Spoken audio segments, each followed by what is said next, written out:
It is affectionately called I-House, the distinctive architecture, the dome standing like a beacon for a world struggling to deal with diversity. International House on the UC Berkeley campus is the largest, most diverse residential cultural center in the western United States, one of the 4 largest international houses in the world. Here, students from 70 countries and 35 states, imagine 600 of them all living together, living the day-to-day realities of learning to live with diversity. Living together by sharing similarities and celebrating differences.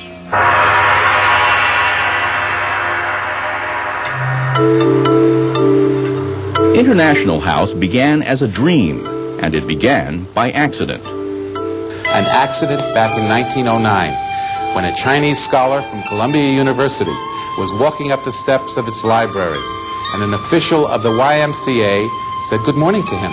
And the Chinese scholar looked shocked, stunned. And the official from the YMCA said, "What's wrong?" And the Chinese scholar said, "I've been in this country for 3 weeks, and you are the first person that spoke to me." That person was YMCA official Harry Edmonds. Together with John D. Rockefeller Jr., they shared a vision and built the first International House in New York in 1924. At the time, Rockefeller wrote, "International House is a laboratory for a new kind of experiment, the day-to-day practice of international fellowship among men and women." His son, David Rockefeller, carries on his father's dream. And it seems to me that I-House is particularly useful in giving American students an opportunity to become acquainted with the cultures of many lands, and makes the foreign students feel a little more at home and have a chance to meet Americans. But in Berkeley, that dream did not become reality without resistance. Believe it or not, here in Berkeley, people did not want to see an international house back in the mid-20s. And why was that? That was because here in Berkeley, within a mile of the university, people who were non-Caucasian were not even permitted to live near the university. And so Mr. Edmonds says, let's put International House right in the middle of the bigotry and prove that on a daily basis people from so many different backgrounds can actually live peaceably together and learn something about each other. It is learning through a smorgasbord of cultural experiences. The Sunday suppers, a tradition as old as the house itself.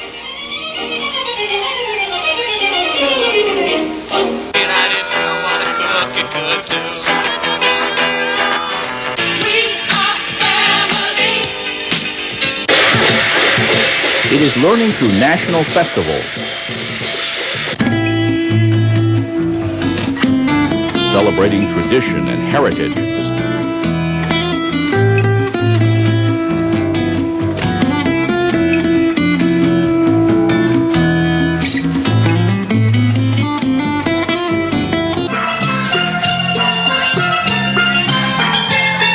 Celebrating with food and fun.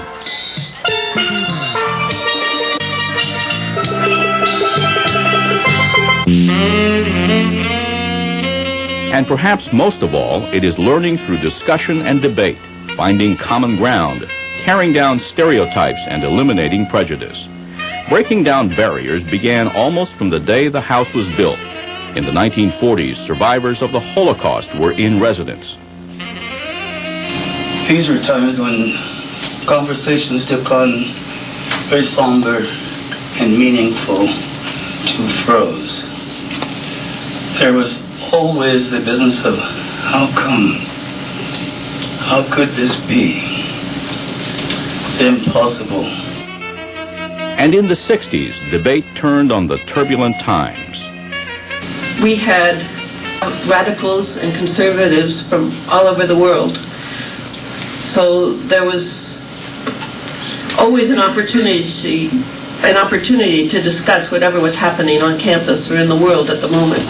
People are uncomfortable with difference.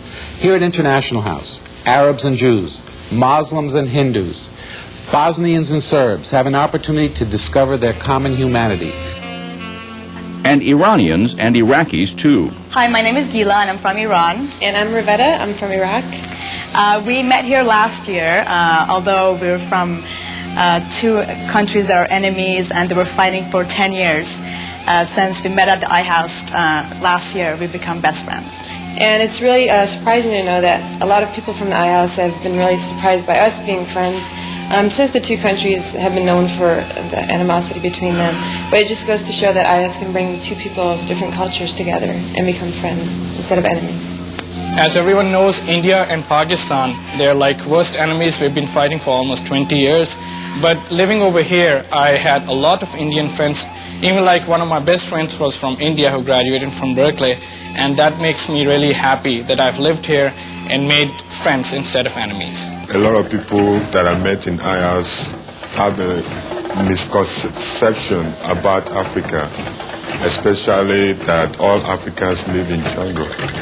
I was able to inform them the way we live in Africa, and they understand it well. The most important thing I learned from iHouse is to be open-minded. So one day when I go back to Burma, I'm going to bring that open-mindedness with me. By being open-minded, you can get along well with everybody, and then the world needs that. Inside the walls of International House, the barriers of suspicion and misunderstanding crumble. Bridges are built between cultures and nationalities and races. Bridges that extend beyond the house to the world beyond. Over time, our residents, more than 50,000 who have passed through these halls since 1930, have become leaders in their respective fields. Science, technology, government, you name it. So many of them have become leaders, including 6 Nobel laureates. From Owen Chamberlain, American Nobel laureate in physics, to Sir Geoffrey Wilkinson, British Nobel laureate in chemistry. From Sadako Ogata, United Nations High Commissioner for Refugees, to Kenneth Taylor, former Canadian ambassador to Iran, to world-renowned economist John Kenneth Galbraith. The important thing was that you were not confined to any one ethnic group. You weren't confined to any one culture.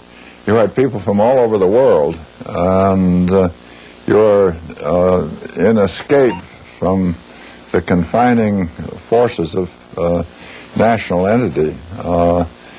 And this meant that the whole world was yours. In Asia, alumnus Chung Kun Cho is president of Korean Airlines. Cecilia Soriano is a leading Philippine government economist. In my current position as Undersecretary for International Finance, I draw on my iHouse experience in dealing with the representatives of foreign governments and international organizations. As the CEO of AirTouch, Arun Sareen deals daily with business partners around the world. My first reaction is always to go back and think about the friends that I had at the iHouse. What did they tell me about what their country was like? That each culture needs to be respected, each culture needs to have empathy, and as we do business, and since the world is turning into a smaller and smaller global marketplace, that we need to have this very comfortable relationships across cultures. And that's what the iHouse taught me professionally. But as convincing as the testimony is, iHouse is constantly being challenged. It is non-profit and receives virtually no government funds. It relies on its friends to help needy students, to create an economic diversity as well as a cultural one. It faces renovation of a building that was built in 1930.